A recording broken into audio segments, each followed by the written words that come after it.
porque é um livro não muito grande, mas muito profundo. Nós falaremos do livro de Jonas à luz da doutrina espírita. E daí já saem alguns questionamentos. Só um minutinho. Alguns questionamentos. O primeiro, por que se falar de um profeta dentro de uma casa espírita? O que é o Velho Testamento? O livro de Jonas é um dos livros do Velho Testamento. E muitas vezes, quando nós falamos Velho Testamento, já dá um nó na cabeça dos espíritas. A gente às vezes não sabe nem identificar o que é Velho Testamento, quais são os livros. O Velho Testamento, em primeiro lugar, é um conjunto de 39 livros que se iniciam com o primeiro livro de Moisés, que nós chamamos em hebraico de Torá, o Pentateuco de Moisés, livro de Gênesis, e nós falamos em hebraico Tanakh, Torá, Neviim, Ketuvim. Torá, Pentateuco de Moisés, Neviim, os profetas, Ketuvim, os escritos. E por que falar de um profeta? Então essa pergunta eu vou deixar com que Kardec e Emmanuel nos respondam. Kardec escreve na introdução do Evangelho segundo o Espiritismo: muitos pontos dos evangelhos, da Bíblia e dos autores sacros, em geral, por si só são inteligíveis, parecendo alguns até irracionais, por falta da chave que se faculte que lhes aprenda, como já puderam reconhecer os que têm estudado seriamente e como todos, mais tarde, ainda melhor reconhecerão. Kardec nos explica que os textos bíblicos, eles são, em grande parte, inteligíveis, por falta da chave. A doutrina dos Espíritos que nos traz luz. Luz para a compreensão, para que nossas consciências, para que o nosso intelecto possa administrar essas passagens simbólicas, repletas de simbolismos inteligíveis. Mas a doutrina espírita, quando nós nos debruçamos seriamente, esses textos passam a tomar forma. Mas por que estudar esses textos? Nós compreendemos que muitos dos textos do Velho Testamento e dos textos bíblicos tiveram compreensões infantis durante mais de 2000 anos. E nós trazemos essas compreensões dentro do nosso psiquismo.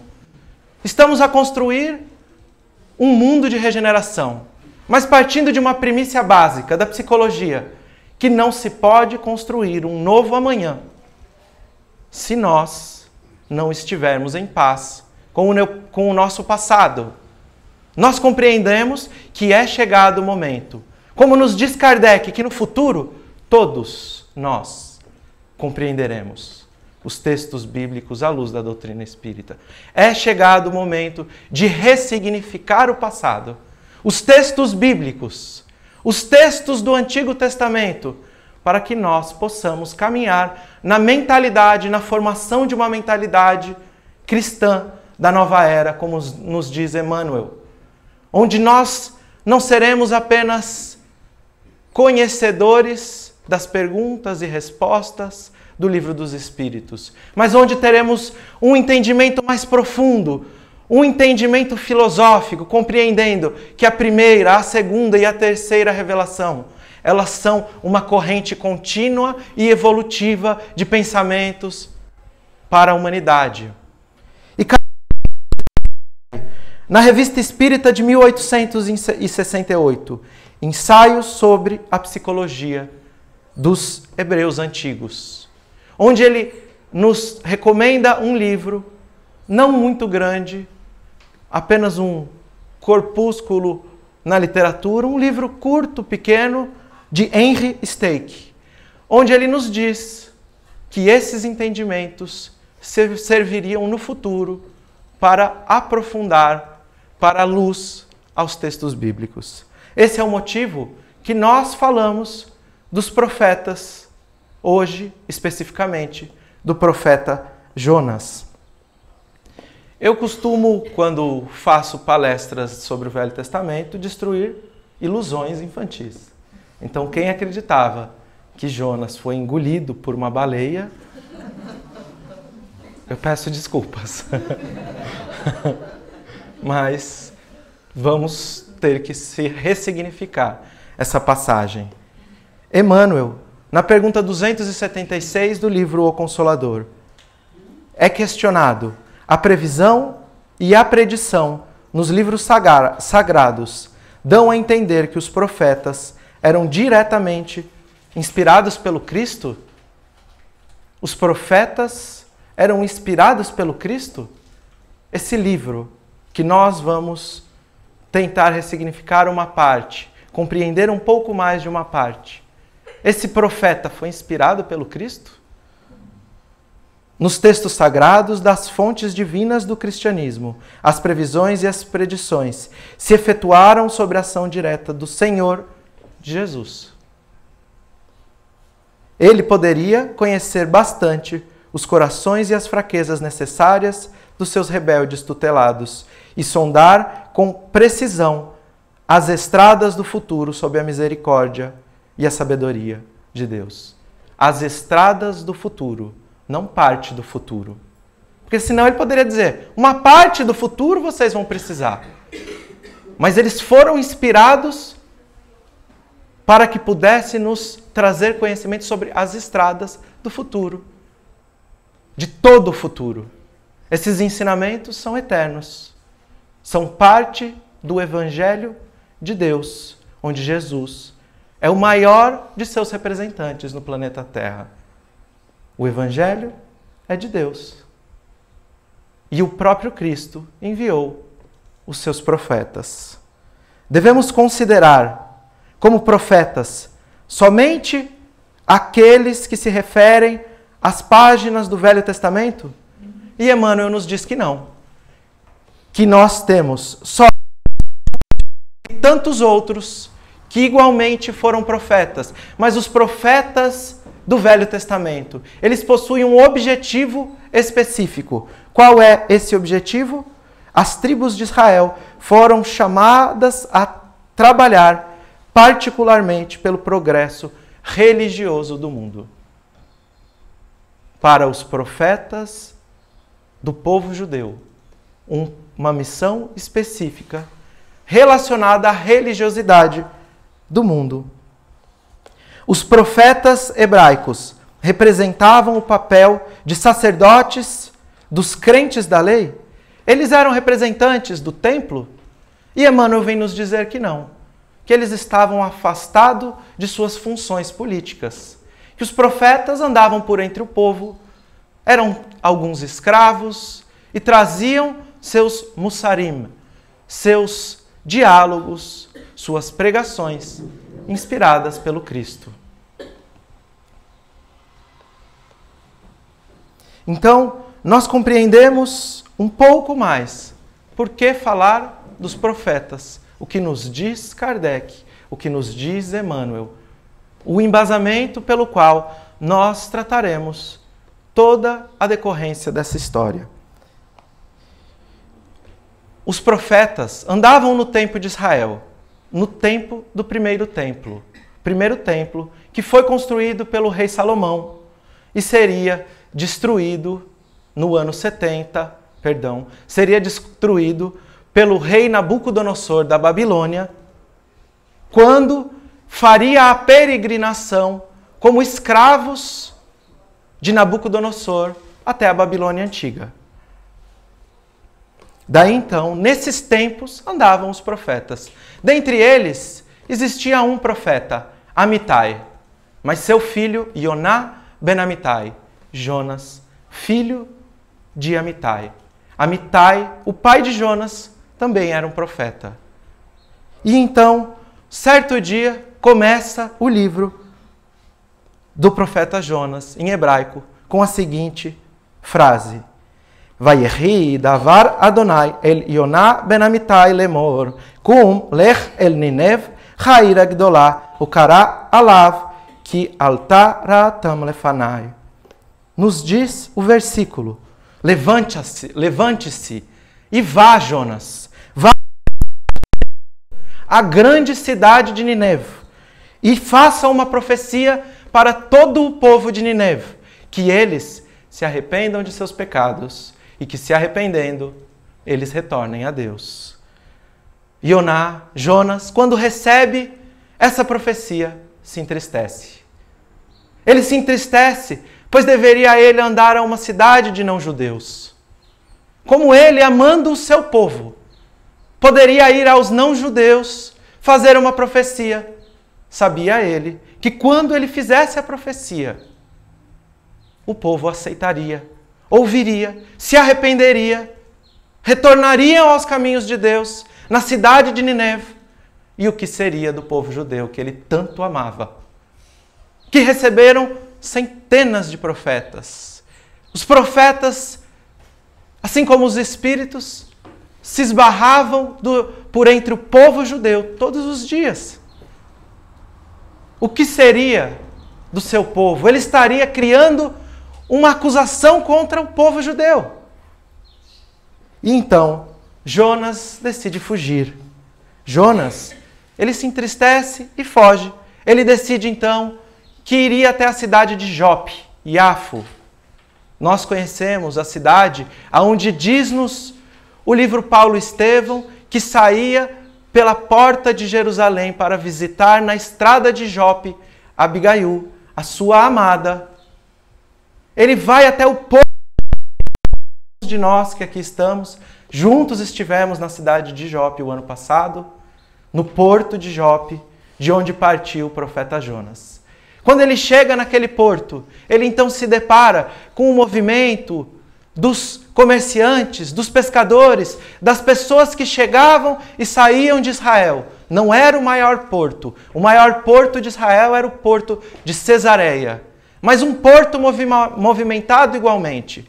Ele então decide procurar uma embarcação que partisse para a cidade de Tarshish. E então, encontrando a embarcação que não estava completa com seus viajantes, Jonas pergunta quantas pessoas faltam para completar aquele barco. E ele fala um número, X, 20 pessoas. E ele fala, então eu quero comprar os 20 lugares, para que nós partamos hoje para Tarshish. Ele compra os 20 lugares do navio. E eles então partem numa tarde de brisa calma e suave no mar Mediterrâneo. Quando eles partem, sob aquela calmaria, um capitão experiente no barco, com apenas alguns passageiros. Eles então, quando em meio ao mar, iniciam uma tempestade. Mas não era uma tempestade comum. Aquele capitão que estava amedrontado e ele diz a todos, subam até o deck do navio. Subam até o deck do navio e façam vocês as suas preces. Façam suas orações. Jonas era o único judeu do barco. Ele era o único que tinha a crença no Deus Criador dos céus e da terra. No Deus único. Todos os outros adoravam os seus ídolos. E então, naquela tarde, em meio à tempestade, Jonas observa todos adorando os seus ídolos e desce para uma das acomodações, onde ele adormece. As pessoas rezando, percebendo que o peso da embarcação era grande e ela podia naufragar. Eles então decidem jogar todos os seus pertences, iniciam jogando alguns animais, parte dos pertences mais pesados, assim ficaria mais leve para enfrentar as ondas. E eles começam a procurar por todo o navio tudo que pudessem jogar. Encontram Yoná ben Amittai dormindo. Jonas estava adormecido. Acordam Jonas, levam ele até o deck, ao convés do navio e falam, você está dormindo? Todos aqui rezando, jogando todos esses pertences, os nossos pertences ao mar e você dormindo. Jonas olha para o horizonte e vê outras embarcações. Mas aquelas embarcações todas navegavam em um mar tranquilo. Em um mar sem tempestade. Havia sol, havia calmaria. Todos olham aquelas embarcações e pensam, mas como será? Alguém nesse barco deve ter feito algo a Deus para que Deus esteja enfurecido e só nós estejamos merecendo essa tempestade. E eles decidem então averiguar quem será. E eles pegam um chapéu, colocam dentro do chapéu os nomes dos passageiros do barco e decidem tirar o nome. Primeiro nome, Yoná ben Amittai, Jonas. Pode ser um equívoco, uma coincidência. Não vamos correr o risco de sermos injustos. Decidem tirar, mais uma vez, Yoná ben Amittai. 3 vezes, Yoná ben Amittai. Yoná ben Amittai. E por todas as vezes, Jonas, filho de Amittai. E eles então questionam, eles se perguntam, mas o que você pode ter feito para deixar Deus tão furioso? E ele diz, eu sirvo ao Deus de Israel. E eu estou fugindo do Deus de Israel. E eles, mas do Criador de todo o mundo, eles dizem, como pode você fugir? Rei Davi, o salmista, já havia dito, como posso eu fugir do Criador dos céus e da terra, de todo o universo? Deus se encontra em todos os lugares. Yoná sabia. Jonas queria fugir a uma terra onde não houvessem profecias. Ele sabia que não poderia fugir de Deus. E eles decidem que o melhor seria jogar Jonas ao mar. Mas eles se lembravam de todos aqueles que haviam agredido o povo judeu. E eles têm medo do Deus de Israel. Eles então decidem segurar as mãos de Jonas e colocá-lo lentamente ao mar. E quando seus pés adentram, cessa a tempestade. E eles trazem Jonas de volta e a tempestade volta. E eles colocam os pés. Cessa mais uma vez. E assim eles fazem por 3 vezes. Jonas, por si só, decide jogar-se ao mar. E eles então, que permaneceram no navio, olham o dia ensolarado, sem a tempestade. Decidem então sacrificar animais para o Deus de Israel. E retornam com sua embarcação até Jerusalém. E lá eles iriam ao templo de Jerusalém. Jonas, sozinho em meio ao oceano, ele então Ele então, questionando o seu destino, vem um animal, um peixe, talvez uma baleia. Um animal criado desde os tempos em que o nosso mundo foi criado. Engole Jonas. Jonas sente calor e conforto na barriga do peixe, da baleia. Ele então resolve caminhar pela barriga da baleia, vai até a cabeça, olha por entre os olhos de vidro, enxerga todo o fundo do oceano. Quando então a baleia lhe diz, existe um animal no mar que todos os dias um dos grandes peixes é dado para alimentar ele, o Leviatã. Hoje é o meu dia. Deus escolheu a mim para ser o alimento. E você, na minha barriga, por consequência, seria também o alimento do Leviatã. Ele diz então, me leve até o Leviatã. E eles vão até a profundeza aonde se encontrava o Leviatã. Chegando nesse local, ele questiona. Ele diz, quem é que se encontra aí? O Leviatã questiona. E Jonas diz, Yoná ben Amittai, eu sou Yoná ben Amittai. Eu venho aqui porque o Messias virá. E ele fará um banquete para todos os justos. E sua cabeça será servida nesse banquete. Eu vim até aqui para saber aonde é que você se esconde. Qual é o seu endereço? Ele então não devora a baleia, o peixe, e Jonas é cuspido na praia, em terra firme, para continuar a sua missão. Essa é a primeira parte do livro de Jonas. Nós só falaremos desse trecho. É pequenininho. Então, o que podemos entender? Não muito. Na verdade, podemos. Mas parece uma história para crianças. Então, a primeira parte, quando Deus ou os espíritos superiores dizem a Ioná ben Amittai, levante-se e vá. É o que Deus ou os espíritos superiores ou a nossa própria consciência nos diz todas as manhãs. Levante e vá para o cumprimento do seu dever. Cada um de nós possuímos deveres diferentes, mediante nossas famílias, nossos trabalhos, nossa sociedade, onde quer que estejamos. Mas o dever, ele é íntimo e cada um de nós, apenas a nossa consciência, possui a capacidade de compreender, de pesquisar, de sondar quais são os desígnios, os deveres individuais. Eu adoro uma passagem que se encontra no livro Voltei, Psicografia de Francisco Cândido Xavier.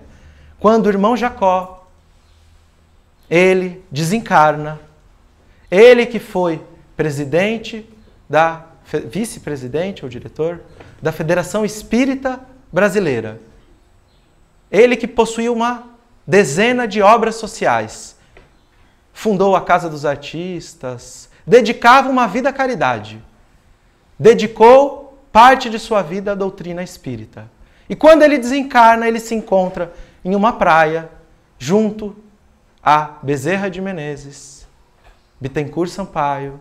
E ele então, quando se encontra, aguardando por alguém que iria partir junto com ele para o local, no mundo plano espiritual, onde eles iriam, ele vê uma luz que descia dos céus acompanhada de diversos pontos luminosos.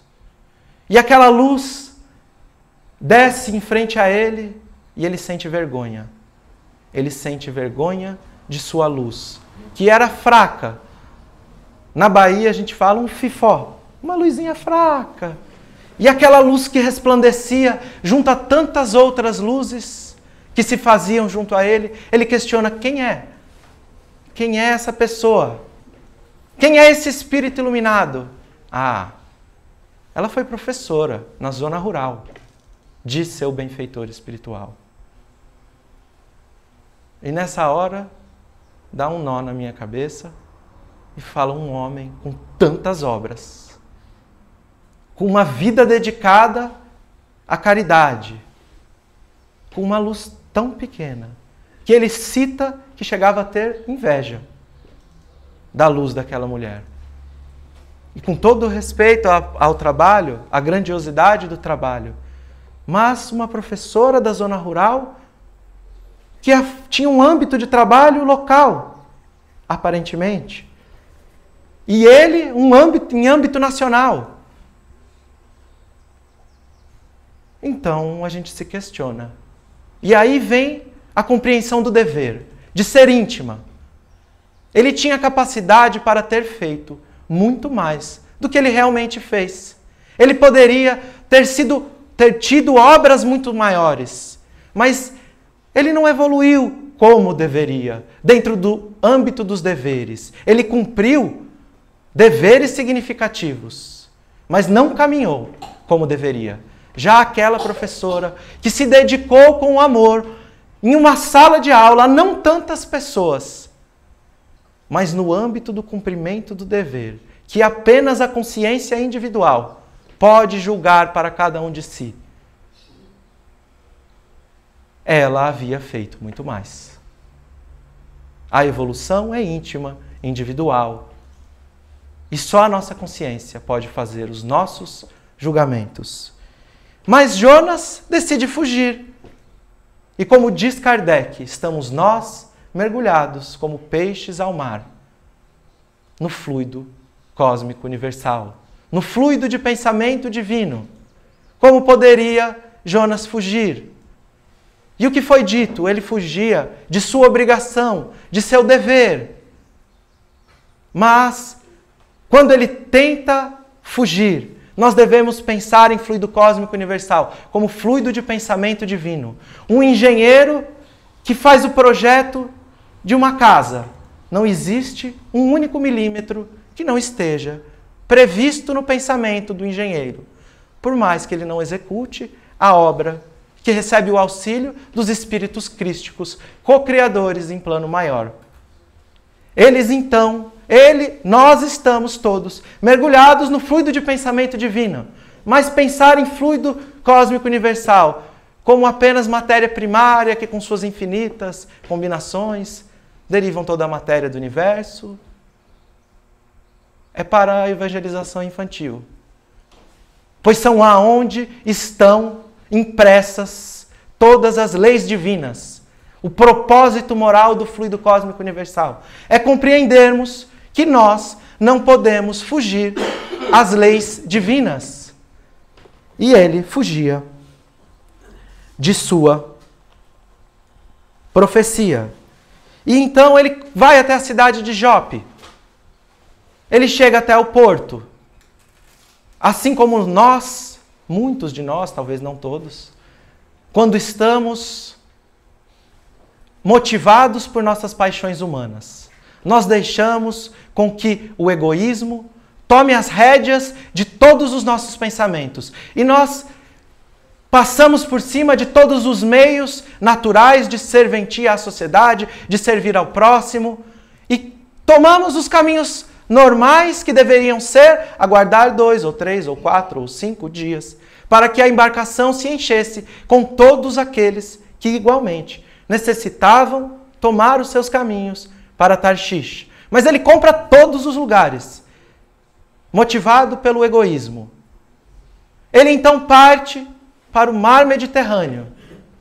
E é importante, pois o mar Mediterrâneo não é o mar que o povo judeu se utilizou para sair da escravidão moral do Egito, a escravidão dos vícios morais. A escravidão do Egito não é uma escravidão física, mas sim a representação de uma escravidão espiritual, onde nós, muitos de nós, ou todos nós, quase todos, talvez tenha algum espírito puro entre nós, ainda somos escravos de nossas paixões. Jonas não parte para o Mar Vermelho, para depois encontrar o seu deserto, a autorreflexão, o autoconhecimento, o isolamento para que ele possa refletir e reconectar-se a Deus. Ele parte para o Mar Mediterrâneo. Numa tarde de brisa e sol, como todas as paixões, como todos os vícios morais dos quais nós ainda estamos acorrentados, nós partimos em direção a eles, achando que aquela brisa, que aquele sol, que o mar Mediterrâneo vem nos trazer a solução, quando nós deveríamos estar enfrentando o Mar Vermelho dentro do simbolismo judaico. Então, ele encontra a tempestade. E assim como nós encontramos as nossas tempestades pessoais, quando fugimos aos nossos deveres. Jonas, então, é convocado por todos, assim como todos, a recorrer à sua fé. Mas Jonas era o único que possuía a fé no Deus de Israel, no Deus único. Assim como talvez, diante a todas as tempestades da vida, nem todos tenham o acesso, tenham a condição de compreender a fé raciocinada que nos traz a doutrina dos Espíritos, que nos traz as condições de reflexão de uma maneira mais profunda, para que nós possamos olhar as nossas tempestades e relançar um olhar para nós mesmos, para compreender a razão de tanta chuva, de tanto tempo nublado, de tantos raios, de tantas ondas que se fazem em nossa vida. Mas ele, diferente, mesmo possuindo, como nos disse Emmanuel, seus rebeldes tutelados, com a rebeldia de Ioná, ele desce para um quarto e adormece. Fecha seus olhos, a fé raciocinada. Fecha seus olhos, a sua consciência. fecha seus olhos para os propósitos dos deveres divinos e adormece, como muitos de nós ainda estamos adormecidos, mediante a todas as luzes que se fazem na doutrina dos Espíritos. Jonas, então, as pessoas que continuavam em cima, iniciam a jogar seus pertences ao mar. E jogaram animais. E o que significa jogar os pertences ao mar? Nessa caminhada onde encontramos as tempestades, encontramos, como nos diz Leon Denis, no seu livro O Problema do Ser e do Destino da Dor, nós encontramos a dor. E nas dores, nas tempestades, por mais que sejamos rebeldes, por estarmos inseridos na lei do progresso, na providência divina, nas leis pautadas na suprema justiça e misericórdia de Deus, nós, assim como uma pedra que se faz quando sai de um vulcão e inicia sua jornada, seu destino, que é se tornar areia ou sais minerais na água do mar. Vamos nos lapidando, tirando, aparando as arestas do nosso espírito, jogando o peso da materialidade, mesmo que ainda não tão conscientes. Aprendemos com a dor. Aprendemos com cada uma das dores. Mas a tempestade não para. E então, recebemos o chamado das dores que nos procuram para lapidar o nosso espírito. Somos chamados por eles. Jonas é desperto. Ele sobe até o convés. E ele olha para o horizonte. Entendemos que olhar os propósitos dos outros, a vida dos outros, é um mar de ilusões. De nossas tempestades, olhamos Facebook, Instagram, Twitter, WhatsApp. E nós enxergamos um mundo de ilusões. Mas também temos certeza de que não há dor que dure para sempre. Não há mal que seja eterno. Não há dor que seja eterna. E nós enxergamos além das dores um novo horizonte, paz, um mar seguro. Mas para isso, nós precisamos retomar a nossa consciência, um movimento de autorreflexão. E então eles decidem, com o chapéu que está acima da cabeça. Qual é o motivo que os judeus usam quipá, chapéu? Para se lembrarem que Deus está sempre acima de nós. Aonde estão escritas as leis divinas? Pergunta 621 do Livro dos Espíritos. Na consciência. Jonas consulta a sua consciência. Reflete sobre os novos horizontes. Reflete sobre seu sono, sobre sua fuga, sobre seu dever. E então, nas leis divinas, por isso nunca erra o nome que sai do chapéu. Nós podemos terceirizar por todas as vezes, mas nossa consciência é um guia seguro. Quando consultamos o nosso coração mediante a uma situação, talvez um sentimento, determinado momento, raiva. Eu sinto raiva. No trânsito, quando estava vindo para cá. Uma hipótese. Fomos fechados? Não fomos, mas fomos fechados. E então o sentimento inicia a plasmar a minha atmosfera psíquica. O sentimento me diz algo. Álvaro, xinga essa pessoa. Mas e se fosse um de vocês que estivesse aqui? Minha razão me disse. Porque eu ainda sou hipócrita, estou no caminho da evolução. Ainda não faço tudo o que digo. Então, talvez se tivesse alguém, talvez se esse carro, essa pessoa estivesse aqui agora. Minha razão me diz algo, mas a minha consciência me diz, perdoa. É só um irmão que talvez esteja levando sua mãe ao hospital ou teve um dia difícil. Talvez ele não tenha esse conhecimento, ou talvez tenha até mais do que você, mas esteja tão equivocado quanto. Sentimento, razão consciência.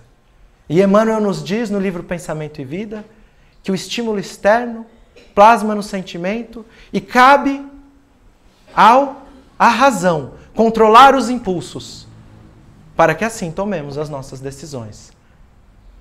Assim é formada, plasmada a atmosfera psíquica. E então, Jonas eles decidem, aos poucos, bem aos pouquinhos, quando nós, pelo menos eu, fui desperto a conhecer a doutrina espírita,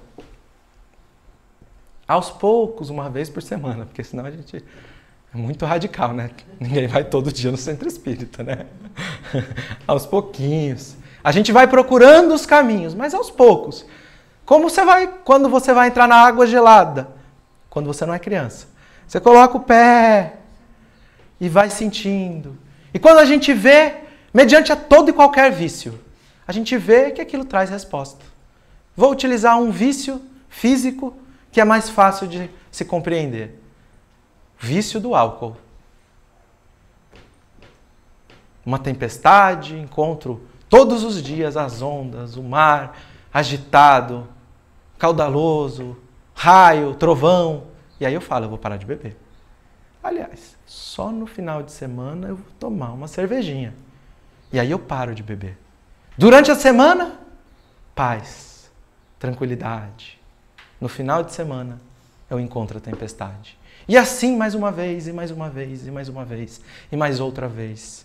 Para todos os vícios morais, para todas as dificuldades do espírito. Até o momento que nós, Jonas, decidimos pular ao mar, adentrar a água. E ontem mesmo nós conversávamos sobre isso, mas quando eu terminar, as pessoas que ouviram, vão falar assim, uau, como se fosse uma novidade. Nós fomos questionados sobre o propósito, o significado do batismo. E aí, nós iniciamos a explicação através do livro de Gênesis, de Noé. Noé, que se encontrava com sua embarcação, que se encontrava no mundo, que necessitava de purificação, inicia a chuva, 40 dias, 40 noites de chuva, para a purificação do mundo. Depois, nós encontramos outras referências, quando, por exemplo, na lei judaica, na purificação para se adentrar ao templo de Israel, na purificação, no batismo de João Batista, quando decidia-se seguir os caminhos do deserto, dos essênios, da simplicidade, e adentrava-se a água para renovar-se. Até que então, todos nós, pelo significado simbólico do batismo, estamos aqui por um batismo de renovação de 40 semanas no ventre da mãe, no líquido, na água, no líquido amniótico. Renovação. Jonas decide encaminhar-se para renovação. Ele mergulha com todos os propósitos e ele é devorado pelos próprios monstros, pelos próprios animais que ele alimentou em seu espírito.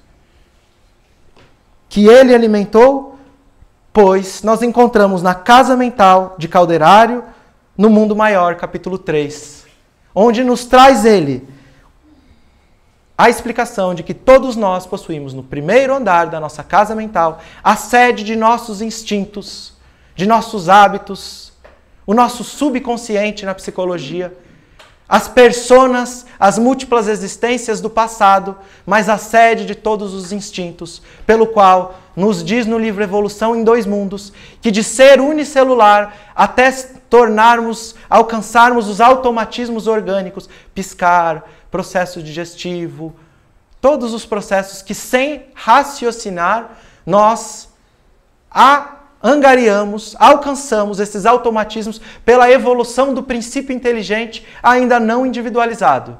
Quando individualizado, depois de 1,5 bilhões de anos aproximadamente, nós iniciamos a senda do desenvolvimento moral. Quando no desenvolvimento moral nós encontramos hoje a sede dos hábitos, dos nossas ações diárias, o segundo andar da casa mental, o hoje, aonde nós construímos o amanhã. E no terceiro andar da casa mental, segundo andar, o consciente na psicologia. No terceiro andar da casa mental, o superconsciente, conectar-se com o divino. Por isso ele desce ao primeiro andar da casa mental, ao subconsciente, ao porão, aonde não há luz. Nos hábitos do espírito, nos hábitos dos automatismos. Mas ele sobe, ele é elevado e quando ele sobe, quando ele se conecta ao divino, ele olha no horizonte. Uma nova perspectiva, um novo amanhã. E ele transforma-se, encontra o monstro, os monstros marinhos que engolem ele. Mas dessa vez, os erros de Jonas são importantes para fazê-lo uma pessoa, um espírito melhor. Ele ressignifica, ele encara os seus erros, ele abraça todos os seus erros, como nos diz Emmanuel, que nós devemos abraçar as nossas dores como uma amiga. Ele abraça suas dores, os seus equívocos, e ele se sente mesmo dentro do pé, no fundo do mar, preparando-se para a renovação. Ele se sente confortável, e de dentro do problema, pelos olhos do peixe, ele enxerga todo o oceano. Ele enxerga toda a proposta de renovação. Daí então, os medos, os equívocos, as dificuldades, enfrentar, construir um novo hoje para modificar o amanhã. A partir disso, o Leviatã, um monstro ainda maior, o desconhecido, de uma nova jornada que o Evangelho nos propõe. Não é caminharmos por onde caminhamos. É caminharmos dessa vez pelos passos do Cristo. Ele então diz a esse monstro: o Messias virá. O Evangelho está vivo em nossos dias na doutrina dos Espíritos. E vivo em nossos dias, Jonas, então, se compromete a sentar no banquete dos justos, a modificar-se, a iniciar essa caminhada. Então ele é cuspido em terra firme para recomeçar esse caminho. Através das múltiplas reencarnações, a partir das novas decisões, em se tornar um novo homem, deixar o velho homem para trás, em perguntar para o Cristo: o que queres que eu faça? Como perguntou Paulo de Tarso. E assim, todos nós aqui já sabemos o que nós devemos fazer. Qual é o nosso dever? O nosso dever como trabalhadores da última hora. Todos nós, sem exceção, convocados a trabalhar, a sermos os instrumentos do mundo de regeneração. A sermos as palavras do Evangelho que se fazem vivas. A sermos o olhar compassivo dentro de nosso lar. A sermos o braço que se estende para um abraço, para um prato de comida, para um sorriso, para sermos as cartas vivas do Evangelho. Pois assim, como vagalumes, pequenos vagalumes na imensidão do universo, cada um de nós, convocados para continuarmos a sermos os trabalhadores do primeiro segundo, do primeiro minuto, do mundo de regeneração, acendemos as luzes que se fazem no amanhecer de uma nova era, as luzes de pequenos vagalumes que juntos, ecoando e ressoando por toda a eternidade, fazem as luzes do mundo de regeneração. Muita paz a todos e uma boa manhã.